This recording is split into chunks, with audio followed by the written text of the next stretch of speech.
E galera, beleza? Como é que vocês estão? Meus amigos, o vídeo de hoje está aqui em 5 partes e recheado de notícias animadoras. O que é que está acontecendo? Bom, pelo menos 3 veículos do consórcio, incluindo o próprio Globo, soltaram algumas notas que reforçam essa percepção que os ventos estão mudando, que o governo Dilma não está mais imune a algumas críticas. E eu quero tratar disso com vocês. O Estadão hoje me soltou mais um editorial que, se nas próximas horas aí for incluído em algum tipo de inquérito, a culpa não é minha. O Estadão tá passando do ponto e não apontou só pro Lula, não. Vocês vão ver como é. Quero mostrar umas coisas pra vocês, fazer uns comentários. Quero mostrar também uns textos do Merval Pereira. Não é qualquer um dentro da Globo, já foi redator. A gente vai comentar umas coisinhas a mais. E tem muita coisa nesse primeiro tópico em relação a isso daí, algumas críticas no momento que o Brasil passa, para depois entrarmos no Dilma e a relação com sua militância. Para minha surpresa, um assunto que eu venho comentando com vocês e falando, gente, a base do Lula, ela não tá bem, ela tá rachando, ela tá brigando entre si. E eu falo, isso aqui dificilmente vai sair na imprensa, pois queimei a língua. Não é que a Folha de São Paulo soltou uma nota sobre isso nas últimas horas? Temos que comentar, trazer mais algumas informações, até para mostrar, como o Dilma anda traindo, como sempre, a população brasileira. Depois eu quero falar rapidamente da ida do Dilma lá em Cuba, umas coisinhas a mais que aconteceram. Quero falar um pouco da direita também, de Bolsonaro. Acho que dará pra gente falar da turma da carreta furacão, relação do Dilma com o Congresso. Eu acho que não tá das melhores, eu acho que abrir espaço pro Centrão não deve ajudar muito, não tanto quanto o PT espera. E se der tempo, falaremos eleições 2024. Mas vamos começar. Essa daqui não é uma das notas criticando, não. Isso aqui é só uma nota comum do dia a dia, corriqueira, mas que eu acho que é importante e é uma figura que vem ganhando cada vez mais relevância e, inclusive, está cotado para ser o indicado do Dilma aí para a próxima vaga da maior corte do Brasil. Estou falando do ministro da Justiça e Segurança Pública, o senhor Flávio Dino. A Cruzoé ontem soltou uma nota falando assim: quando Flávio Dino acreditava no Tribunal Penal Internacional. A turma da Cruzoé fez o que você nunca deve fazer contra alguém da esquerda. Eles deram um Google. E aí o Google é muito miserável, né? O Google não libera. E eles pesquisaram, algumas vezes, eles foram atrás para saber se o Flávio Dino já tinha comentado no passado sobre o Tribunal Penal Internacional. Para surpresa de ninguém, sim, ele comentou e, obviamente, ele estava defendendo porque era para usar contra Bolsonaro. Aí tá ali, Ao tentar adular o Lula, Flávio Dino fez coro nas críticas com o TPI, que é o Tribunal Penal Internacional. O Lula alertou corretamente que não há um desbalanceamento em que alguns países aderiram à jurisdição do Tribunal Penal Internacional e outros não, como os Estados Unidos, os comunas e outros países importantes.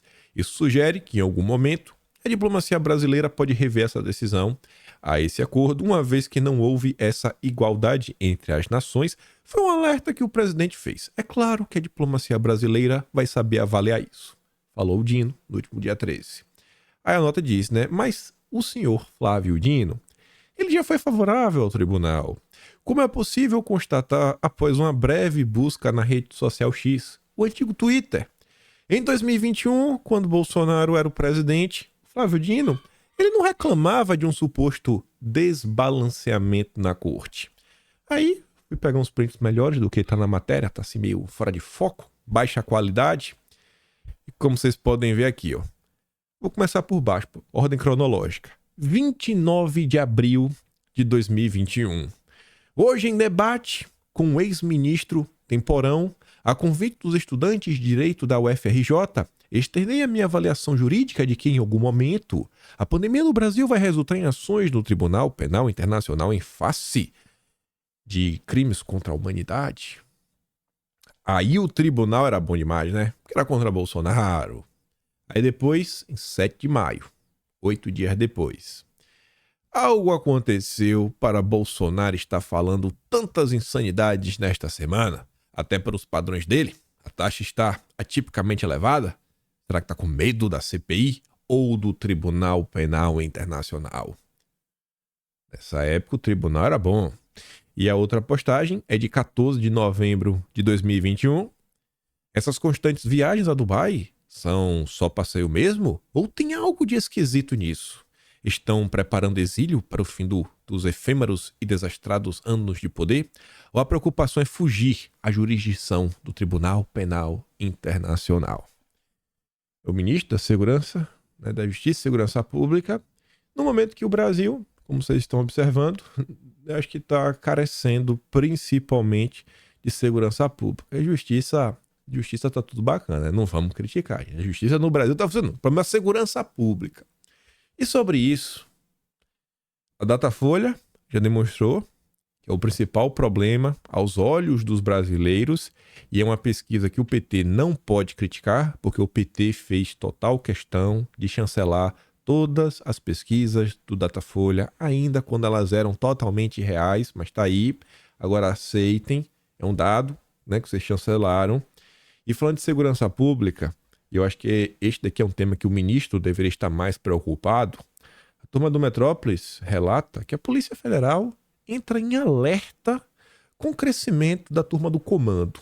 Comando, né? O comando da cor vermelha, lá no Nordeste. Olha as notícias que estão saindo.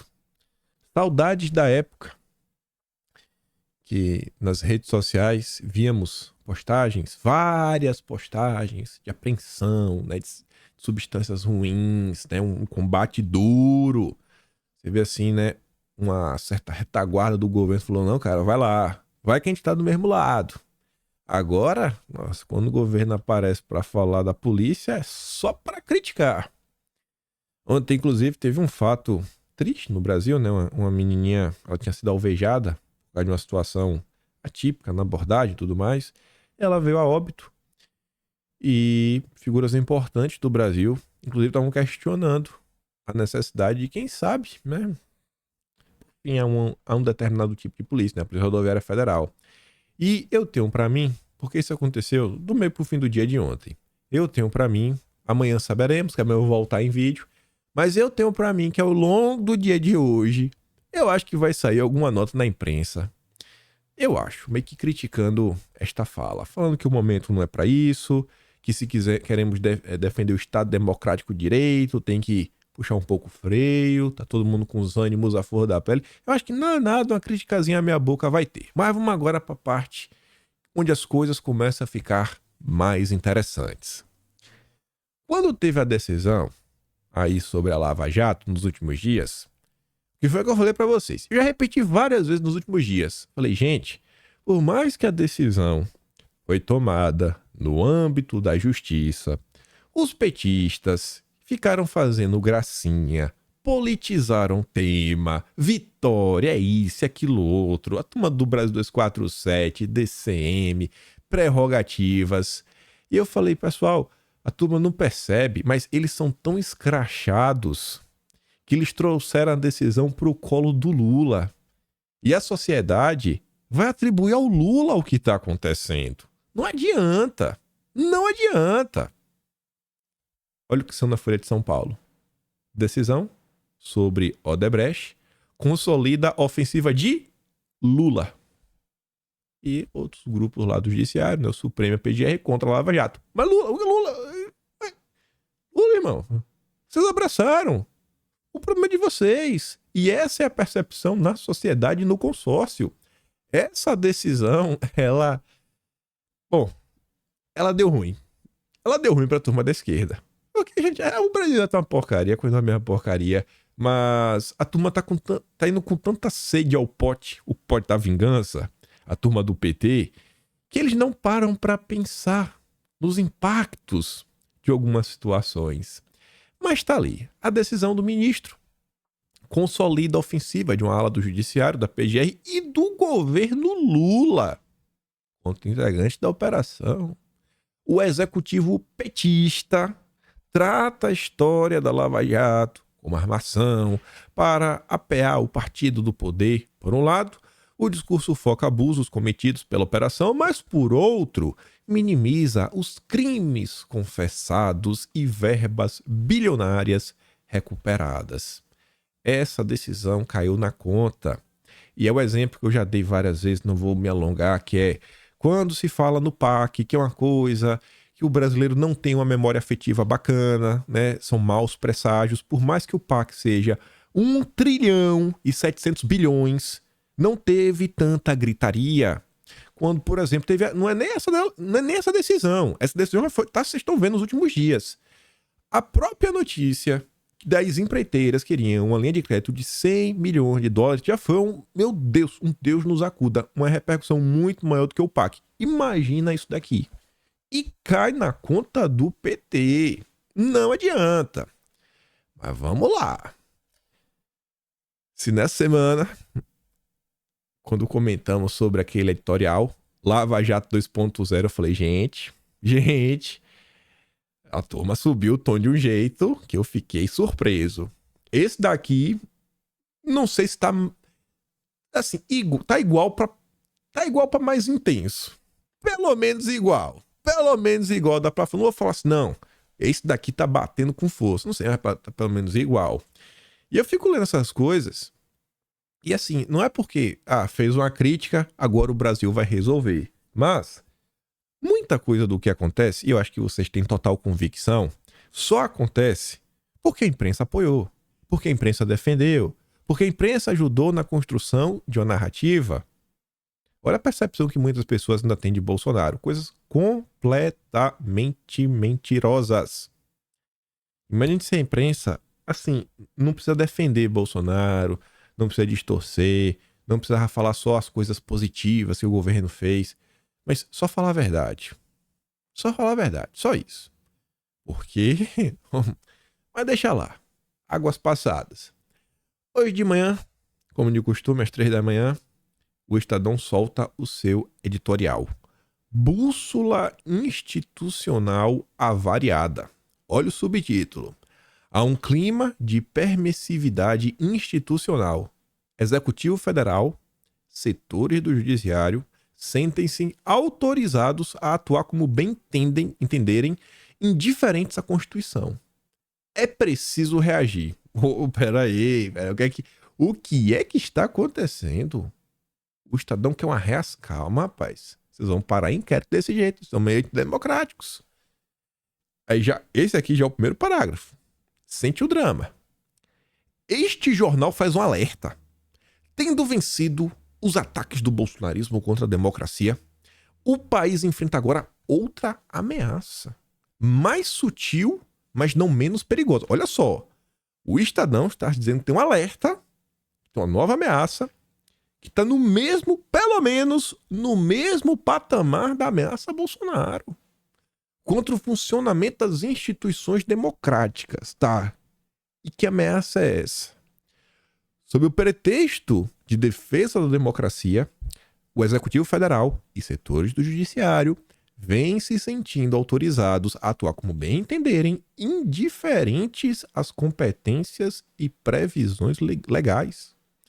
O tema é especialmente grave, essa atuação fora das 4 linhas, não apenas em razão do funcionamento irregular de órgãos públicos, mas pela tolerância dos mecanismos de controle. E verdade seja dita, de boa parte da própria sociedade. Só estamos onde estamos por causa de boa parte da própria sociedade. Eu acho que o Estadão queria escrever da Rede Globo, mas entendi, ou do consórcio. A gente sabe, mas vamos fingir que é da sociedade, né? É culpa do povo, não é da Globo. Mas vamos lá. Por se colocar frontalmente contra valores fundamentais do Estado Democrático de Direito, como respeito às minorias, o resultado das eleições, bolsonarismo suscitava imediata reação da sociedade e de outros poderes. O Estadão faz questão de criticar o bolsonarismo, porque um dos pontos desse editorial, vocês vão ver no final do dia, é falar que precisamos de uma terceira via. A terceira via que se chama Sérgio Fernando Moro. É um candidato perfeito para eles. Agora, há uma tolerância em relação a ações não republicanas do Judiciário e do Executivo Federal. Numa ação de reclamação antiga de 2020, o ministro, decretou uma espécie de terra arrasada em relação a tudo que foi feito no país desde a Lava Jato. Seja qual for sua motivação, dizem que deseja o perdão de Lula por suas decisões passadas coniventes com o lava-jatismo, o ministro não pode atuar assim.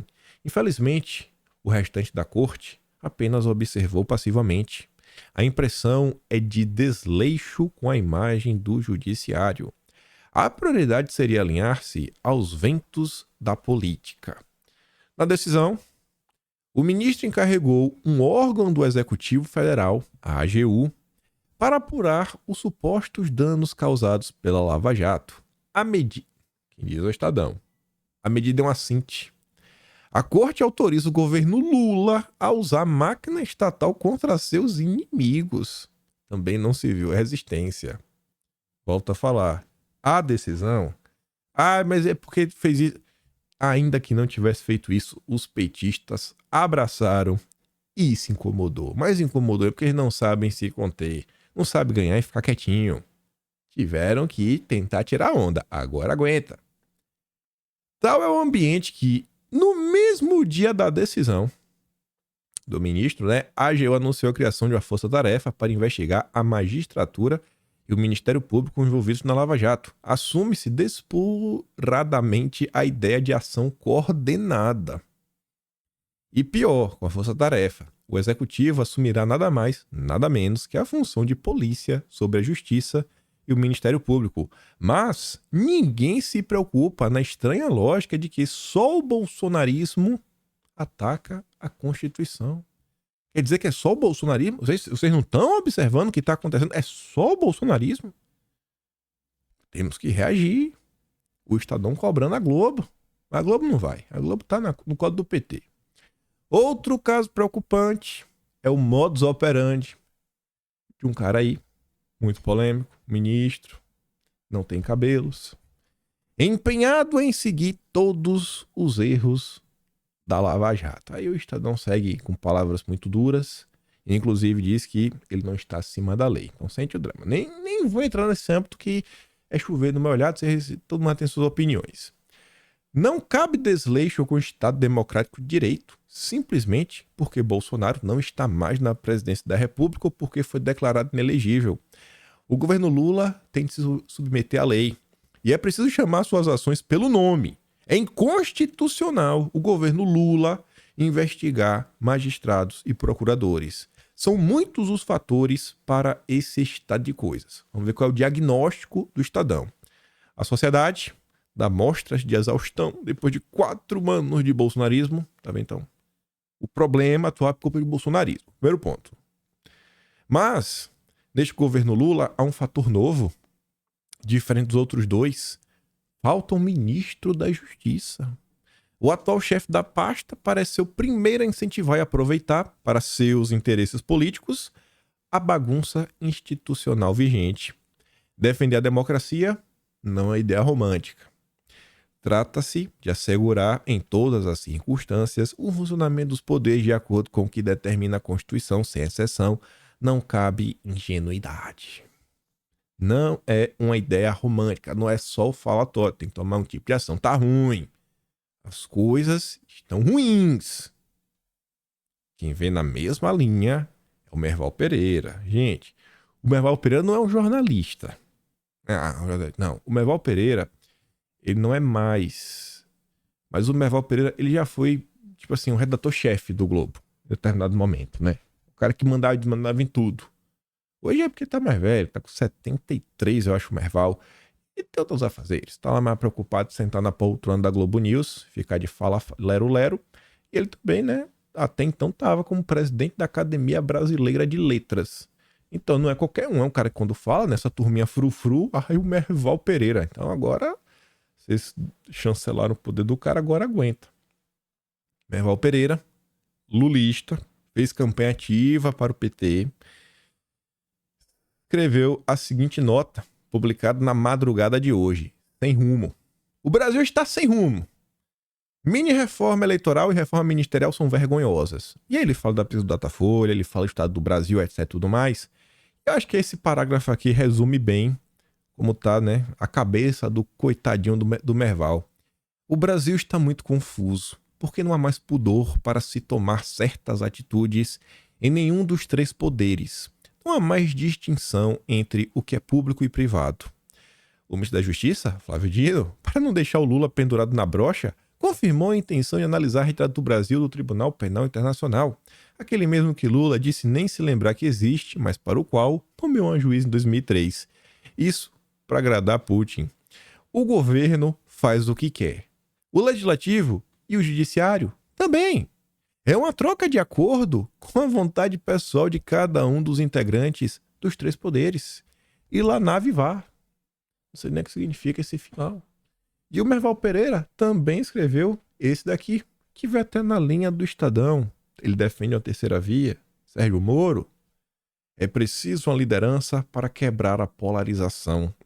Se essa toada continuar, petistas e bolsonaristas disputarão a eleição em 2026.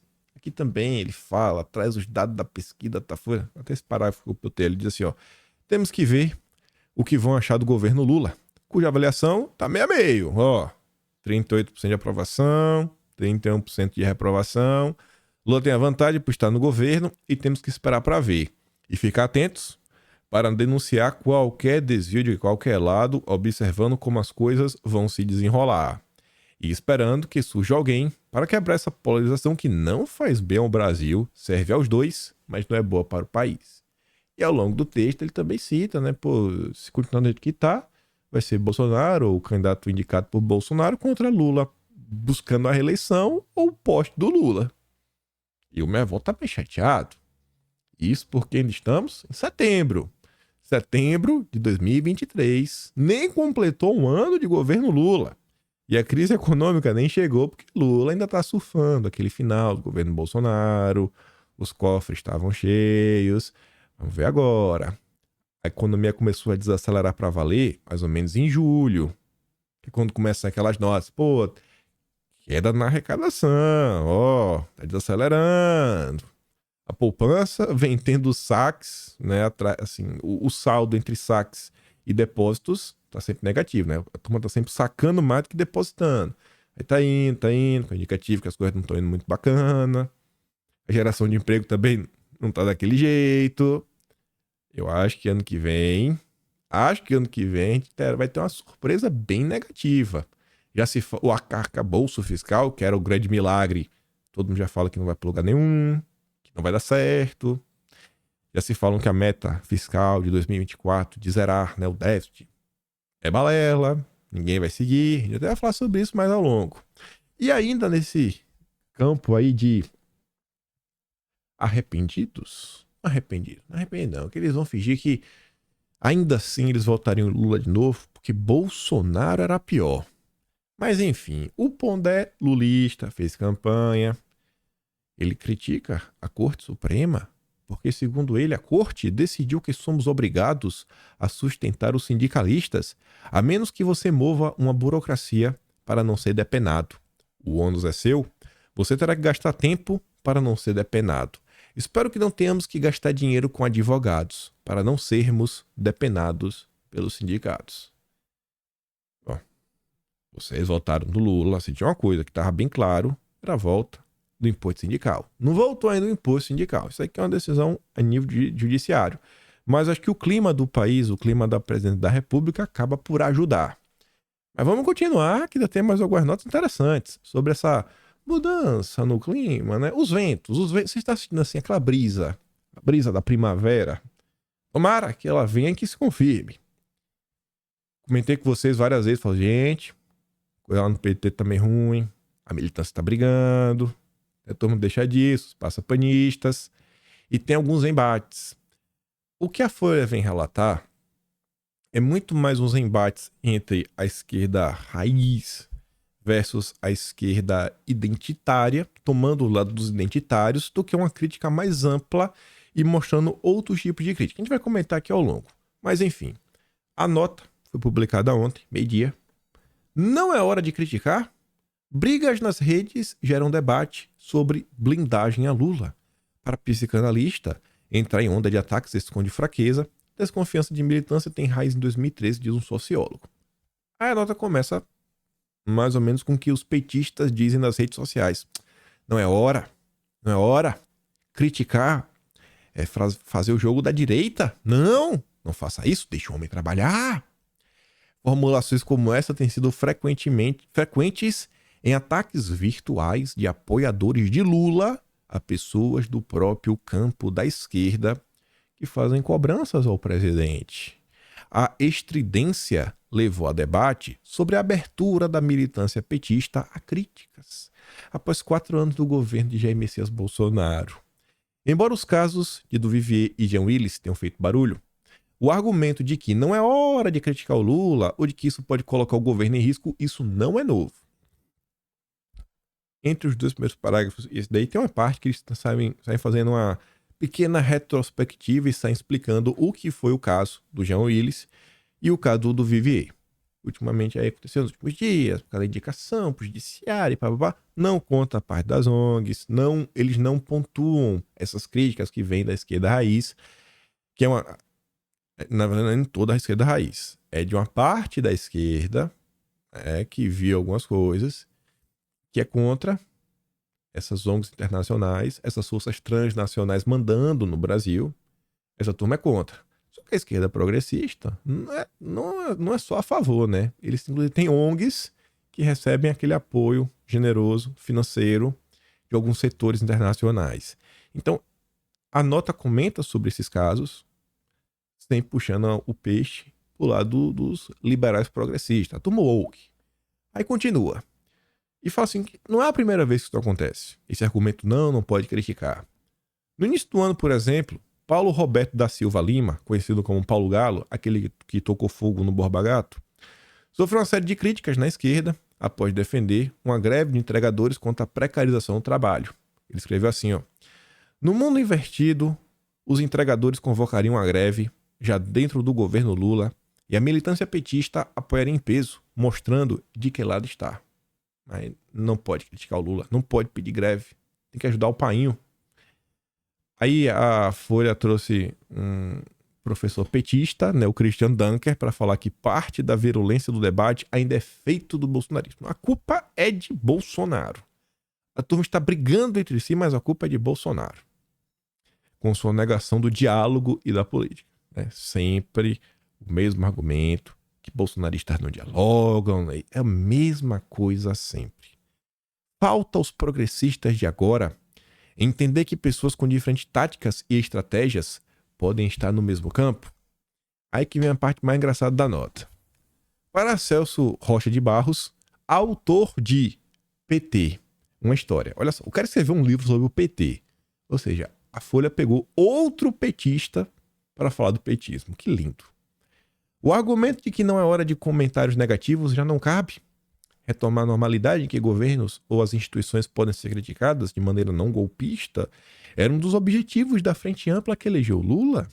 Em sua avaliação, a militância petista não é mais avessa ao contraditório do que outros movimentos políticos, mas ele vê um certo trauma com os protestos de 2013, que começaram criticando os governos do PT com argumentos de esquerda e acabaram sendo sequestrados pela direita.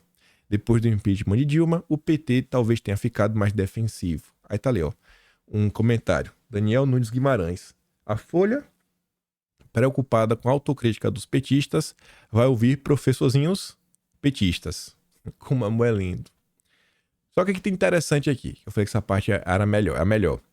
Eu venho batendo na tecla, falando, pessoal, eu acho que o caminho para incomodar o Lula é nesses pontos aqui, que são pontos que eu venho citando sempre, que giram em torno da agenda internacional do Lula, que giram em torno de questões de soberania, meio ambiente e mais alguns pontos que são aquelas críticas que até vêm da esquerda, que eu mostro para vocês que tem pessoas na esquerda criticando.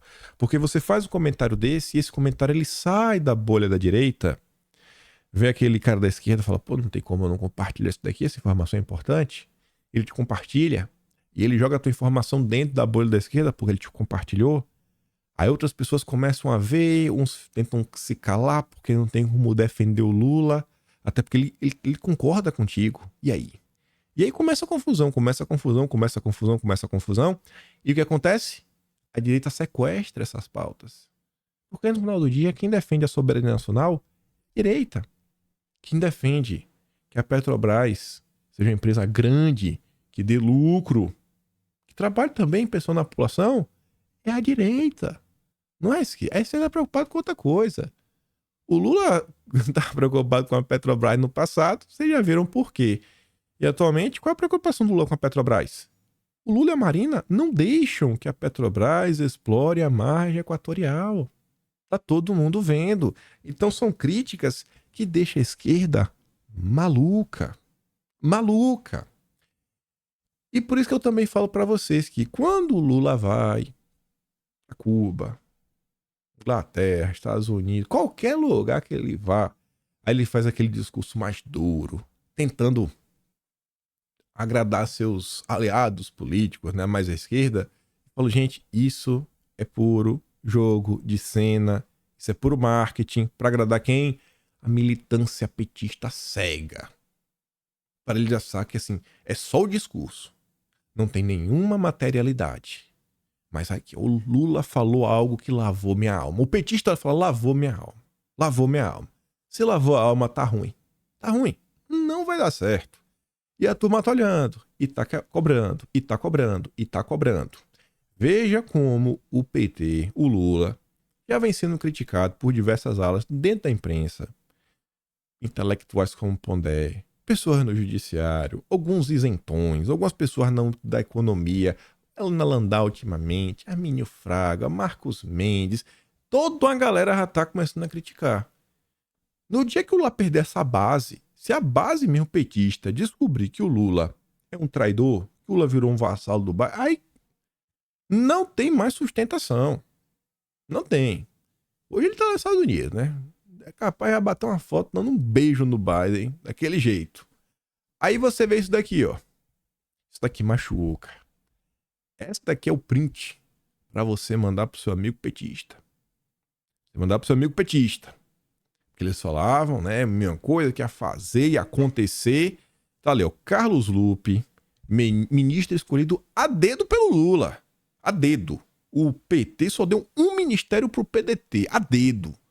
Um ministério que a esquerda disse que sabia tudo. De cabo a rabo ia fazer acontecer. Que era da Previdência. O Lupe assume, chancelado pelo Lula, dizendo... O Lupe promete zerar a fila do INSS no primeiro ano de governo. Fez isso? Não. Não. O Lupe reaparece nas últimas horas para falar que é impossível zerar a fila do INSS. Todo mês entram novos pedidos. É mesmo, Lupe? E aí? E agora? E agora? Pode criticar? Já pode criticar ou não pode? Eu acho que se o Lula realmente se empenhasse, fizesse uma força-tarefa do INSS, eu acho que dava. Eu acho que é má vontade. Eu acho que é usar os aposentados, pensionistas, os beneficiários do INSS como massa de manobra para conseguir votos. Manda aí nos grupos e perguntar que história é essa, Lula. Você prometeu. Era promessa de campanha. Aí você vê, ó. Isso é tratamento, gente? Isso é tratamento para ser dado pro INSS. O INSS é um lugar que só vai realmente dois tipos de gente. O cara que já trabalhou a vida toda e agora afinal eu já não aguento mais. Aí vai lá. A alforria, tá livre agora. Você já contribuiu. Esse país que é tão doloroso. Muitas vezes pagar um salário mínimo. Ou é isso, ou é alguém que nem queria ir. Porque sofreu algum tipo de acidente. Quem quer sofrer acidente? Quem quer sofrer algum tipo de perda? Aí vai porque ela fala, putz, bicho. Queria estar ativo, queria estar curtindo a vida. Não pode. Os tipos de pessoas que vai. São pessoas que, sabe, ou trabalhou demais, ou teve uma perda, né, substanciável, que o impede às vezes de trabalhar. Ainda assim, olha o tratamento dado pelo governo Lula. Governo ignora a fila do INSS e faz manobra para reduzir gasto no orçamento de 2024. Em intervalo de 2 semanas, o executivo aprovou uma redução de 12,5 bilhões em despesas com benefícios. O governo Lula fez uma mudança de última hora nas estimativas do orçamento de 2024, com o objetivo de reduzir o gasto da Previdência Social, que é obrigatório, e evitar uma compressão ainda maior de outras despesas discricionárias como custeio e investimentos. Em um intervalo de 2 semanas, o CNPS, que é o Conselho Nacional de Previdência Social, aprovou 2 versões diferentes de orçamento, a última delas com corte de 12 bilhões e meio encomendado pela área econômica. O documento não traz nenhum detalhamento de como se chegou a esse impacto. Ninguém sabe. Como é que de onde tirou esses 12 bilhões? Ninguém sabe. Não tá detalhado. Apenas elencou a necessidade de empreender a revisão de benefícios previdenciários. Eita! Aposentado, pensionista, cuidado! Cuidado! Seu benefício pode ser revisto, viu? Com o propósito de atender a decisões do TCU como um fator considerado nas projeções. Especialistas veem o número do governo com ceticismo, já que a variação do gasto da Previdência programada para o ano que vem mal cobre a correção obrigatória dos benefícios já existentes. E o governo ainda cortou 12 bi e meio. Outro grupo, dentro do próprio governo, não os que chancelaram esse corte, demonstra desconforto com as estimativas reduzidas e reconhece que é muito difícil chegar a um resultado expressivo no curto prazo com a revisão de benefícios. Especialistas de fora corroboram a visão da ala mais cética. Ainda não veio nenhuma explicação de como isso, economia com revisão de benefícios, vai ser obtido. Veio um número chutado, afirma o economista Marcos Mendes, ex-chefe da assessoria especial do Ministério da Fazenda e colunista da Folha. Essas são as preocupações do governo Lula? Mas tem mais. Você vai ler os comentários. Eu gosto dessas matérias assim que tem a traição. Eu quero ver, né? E agora? O que é que os petistas vão falar? Será que vai falar que não pode criticar o Lula mais? Eu achei 3 comentários bacanas. Daniela Lacatos. Lamento, mas o povo não está vendo nenhuma prioridade em diminuir a fila de espera do INSS. Muito pelo contrário, a fila só aumenta. Agências sucateadas, abandonadas, desmoronando. Agências vazias por falta de servidor. Colocaram meia dúzia de gatos pingados no concurso de 2022 que não presta um servidor por agência. Um déficit de mais de 20 mil funcionários. Pode melhorar as filas de que forma? Eles querem enganar quem? Ela tá falando da fila. Ela já até fugiu do assunto. Aí vem o José Fernando Marques. Um simples exemplo, mas representativo. Uma empregada doméstica de 60 anos, com problemas de saúde, está com artrose, entre outros, vem tentando se aposentar e tem os seus pedidos reiteradamente negados. Foi à Defensoria Pública e, afinal, conseguiu que um juiz examinasse o seu caso. A sentença foi favorável a ela. A determinação é de que o INSS a aposente e lhe pague os atrasados pelos meses que, embora doente, teve de esperar. A empregada foi aposentada e recebeu o devido? Não. O governo vai fazer corte nos benefícios. Vai. João Pedite Silvestre, com 1.690.000 pedidos na fila, podemos deduzir que no curto prazo o povo não vai ser atendido nessa demanda. E devemos fechar o ano com quase 2 milhões de abandonados previdenciários. O governo é regido pela Constituição Cidadã, aquela que prevê a dignidade da pessoa humana, mas o tratamento é absolutamente desumano. Lula, tu prometeu, Lula? Tu prometeu que ia se vingar, né? Tá se vingando do povo. Eita, Lula miserável.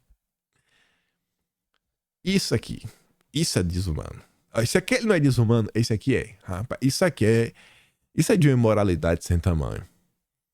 Beneficiários do Bolsa Família vão poder fazer apostas online.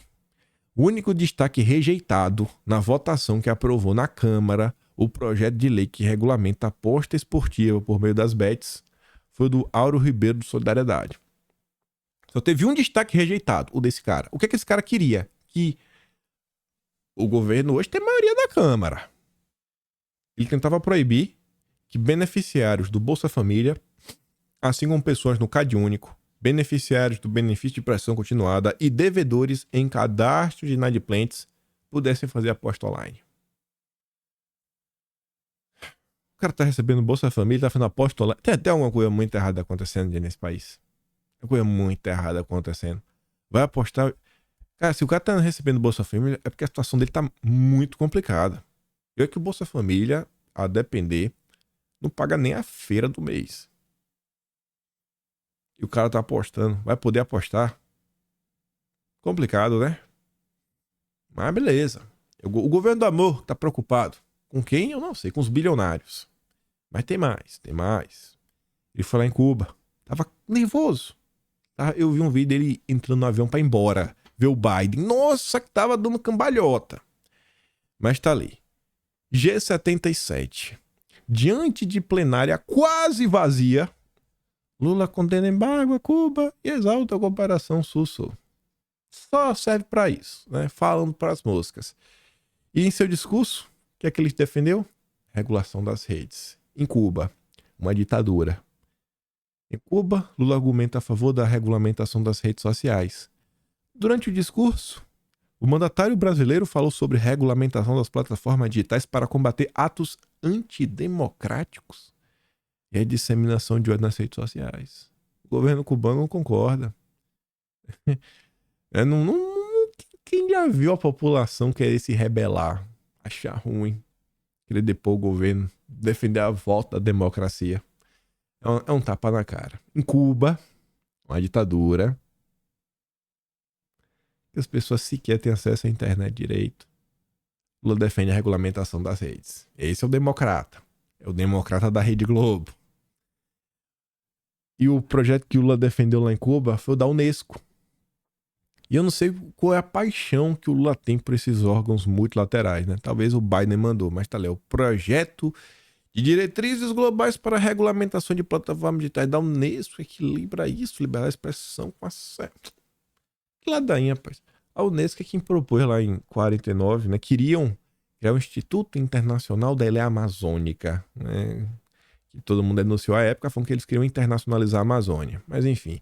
E Lula ainda defendeu que os países ricos têm que investir para as mudanças climáticas dos mais pobres, falando que hoje no mundo tem duas grandes transformações em curso. A primeira é a revolução digital e a segunda, transição energética.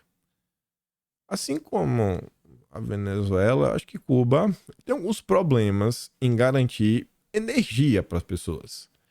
Mas mesmo sem energia, ela está falando de transição energética. Ai, ai, ai. Aí, para pegar aqui o bonde dos passeios pelo mundo, de forma bem ligeirinha aqui, Helder Barbalho, ao invés de estar cuidando do Pará, trabalhando para garantir assim o básico do básico do básico do básico para as pessoas, tipo esgoto, que não tem. Não.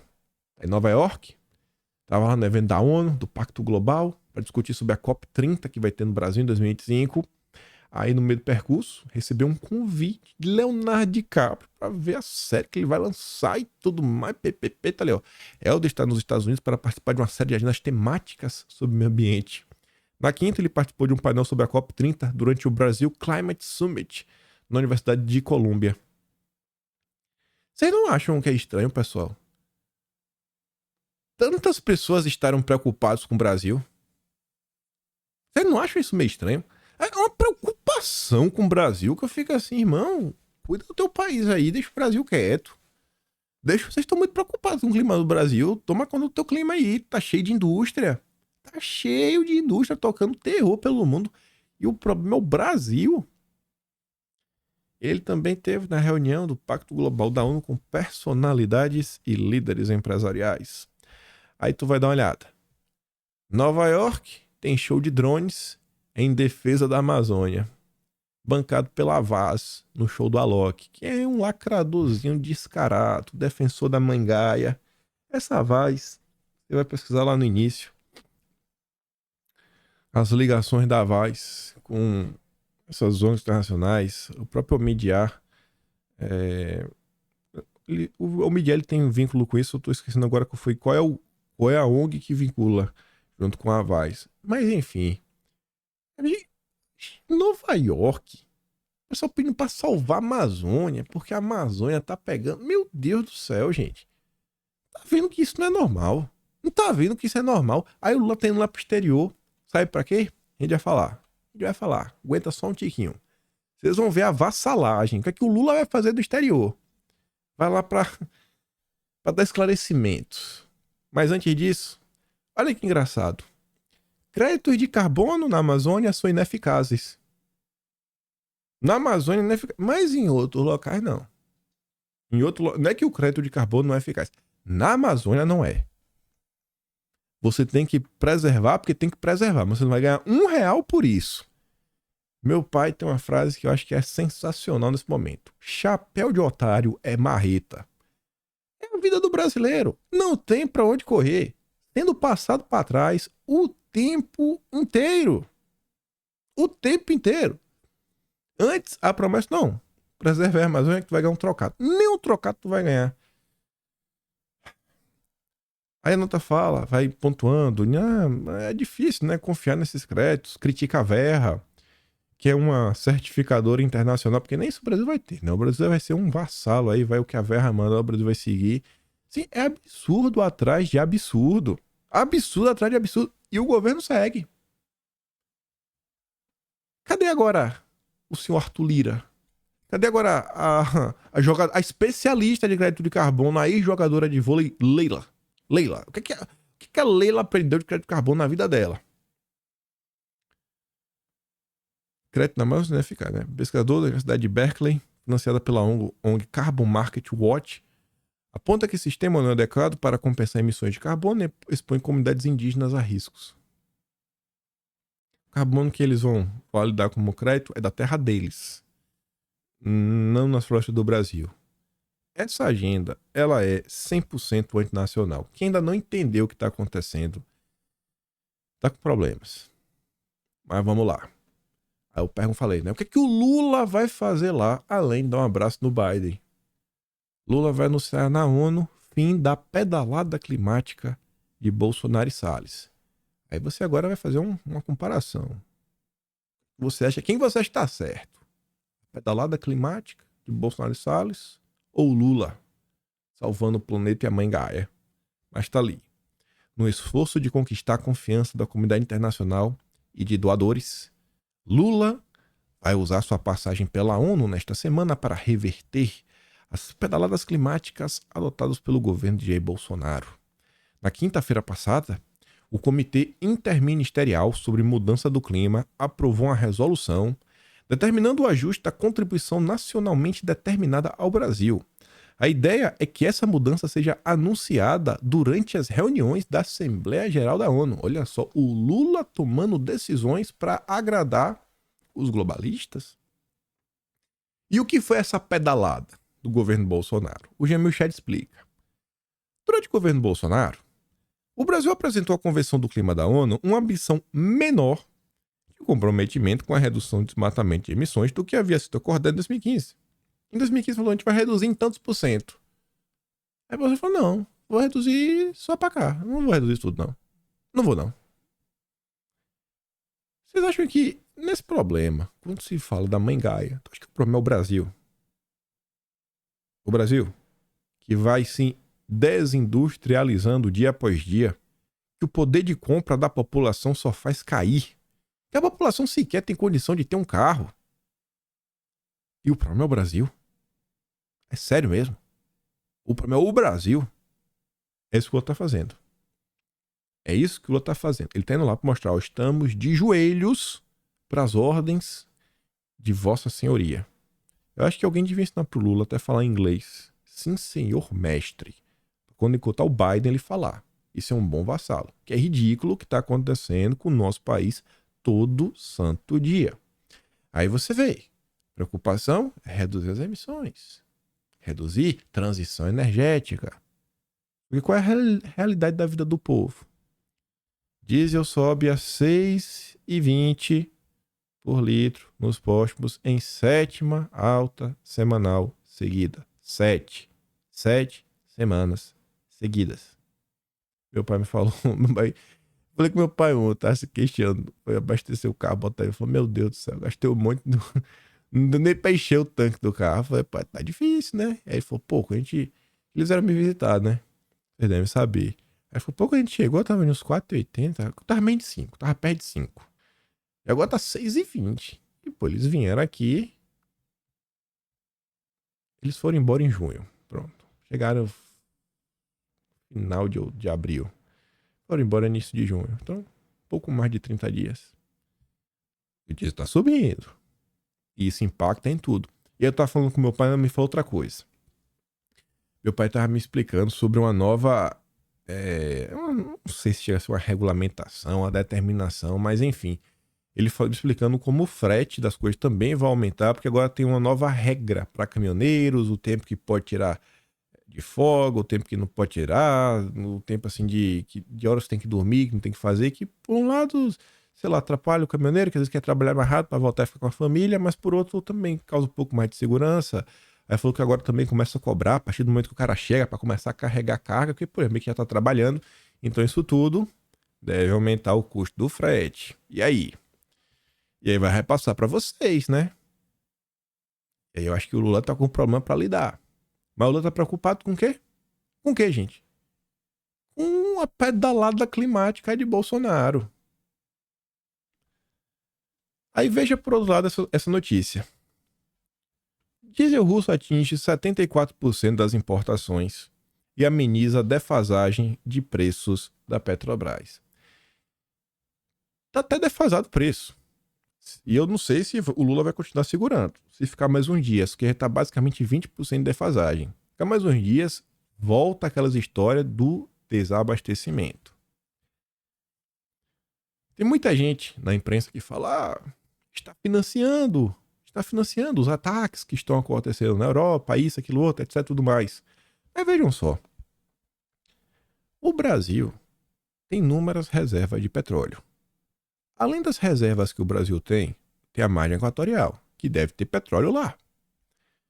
Então assim, o Brasil, eu acho que se quiser, tem petróleo suficiente para o seu próprio uso, para não precisar comprar de ninguém. Só que, quando você tira o petróleo, você não pode enfiar dentro do carro, né? Você tem que transformar ele em gasolina, diesel, etc, tudo mais. Então precisa de refinaria. Onde é que estão as refinarias? Quais são os projetos? O Lula até... Abreu e Lima falou, vai ter 6,2 bilhões de investimento na Abreu e Lima para voltar a operar, etc, tudo mais. Beleza, eu não sou contra, não. Tomara mesmo que o Brasil tenha refinaria. A dúvida que fica não é... Falou de Abreu e Lima, o brasileiro chega a ficar se tremendo, né? Fala, meu Deus, vou ser roubado mais uma vez. É sempre assim. É o medo. As pessoas não conseguem confiar no PT. Não conseguem de jeito nenhum.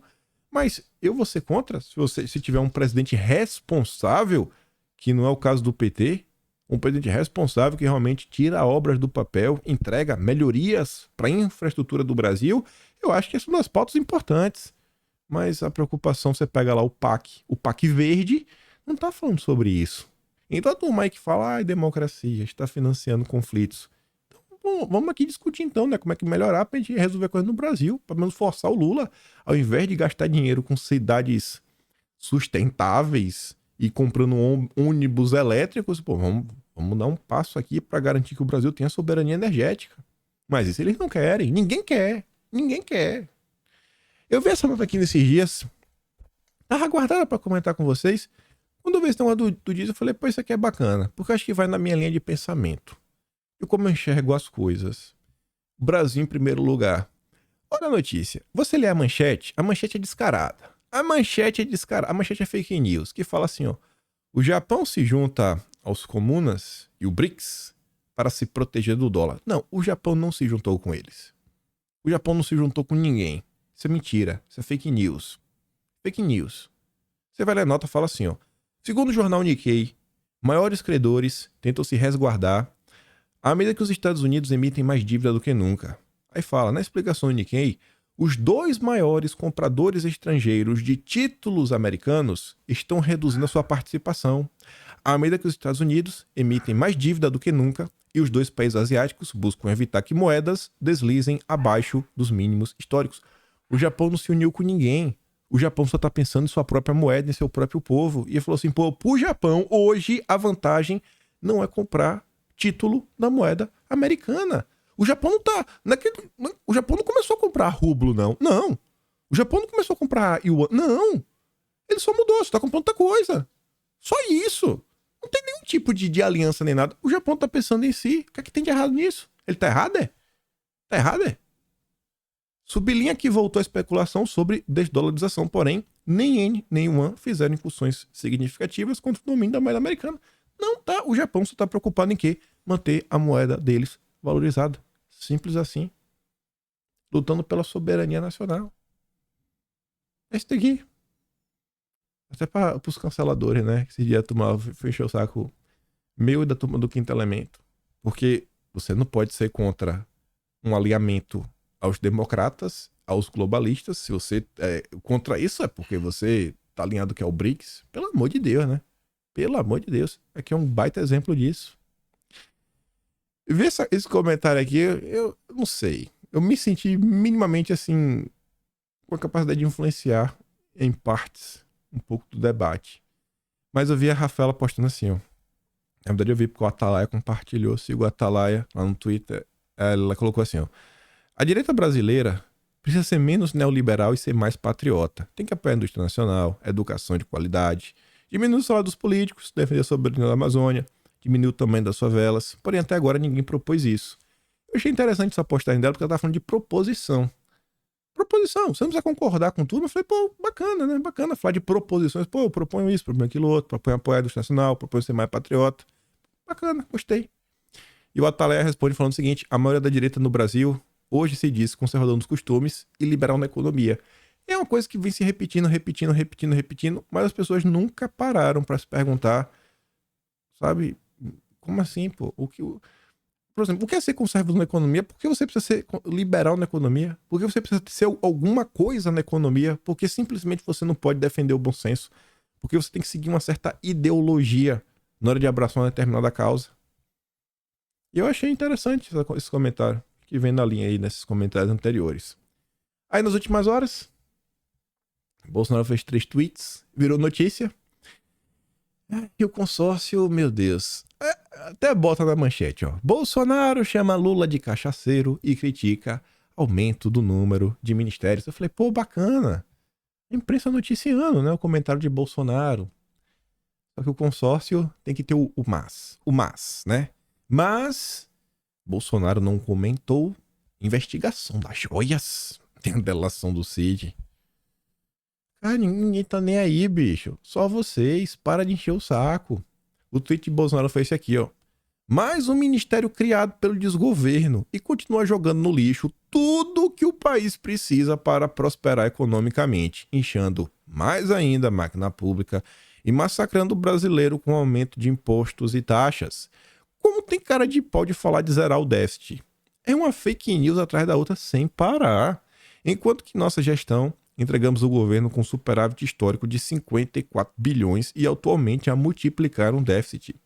Também vale ressaltar que reduzimos para 23 o número de ministérios. O cachaceiro acaba de bater o recorde, criando mais um, além de outro já inventado nos últimos dias, sendo agora 39 para segurar sua indecorosa posição. Esse é o governo que vai salvar o Brasil? Ainda teve a PEC do rombo, Jair. Podia ter falado da PEC do rombo, presidente. Você deixou 54 bilhões, apenas aprovou a PEC do rombo. Tá esse caos, tentando procurar imposto de tudo que é lado, tá achando tudo e todos aumentando imposto e tá tendo queda na arrecadação. Esse é o desgoverno do Dilma. E aí, pra fechar o vídeo de 1 hora, hoje eu vou ficar por aqui. Trazer as outras notícias amanhã, até tem uma que fala também sobre essa questão do déficit. Não é ela, primeiro, então nem vou comentar, porque se no bastidor a gente comenta amanhã. Mas, principalmente, a primeira parte do vídeo. Reflete sobre isso. Olha quais são os pontos que está incomodando a esquerda. Olha como as tensões já estão no ar. E olha o que também está incomodando o consórcio. Mais, gente, do que falar, é o jeito de falar, o que falar. Você não precisa trair os seus valores nem nada, mas pense.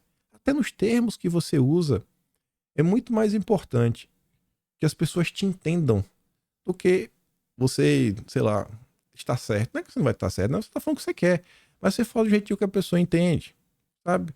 Sei lá, você vai tentando, na conversa, no dia a dia com as pessoas, você vai escolhendo palavras que elas entendam, seja um pouco mais flexível.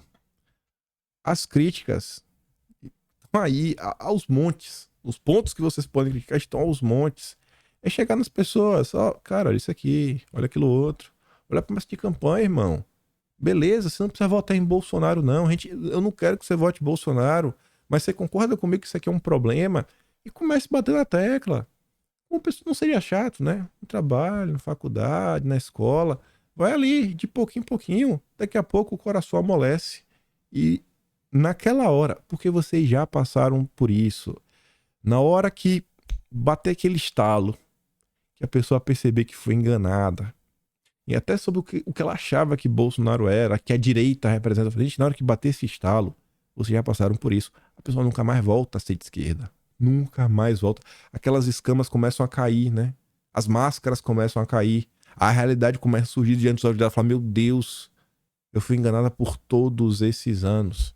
Vocês já passaram por isso. Todos nós já passamos por isso. Uma hora você acorda. Uma hora todo mundo acorda. Enfim.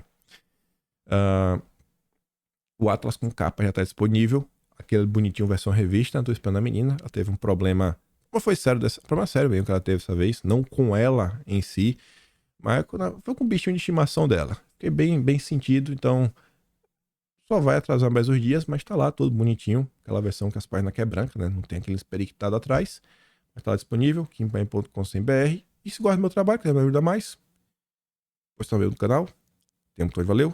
Tem um botão na descrição. E compartilhe o vídeo, porque eu espero estar aqui amanhã e também ver vocês. Aquele grande beijo e abraço, tamo juntos. Valeu, meus amigos. Fui!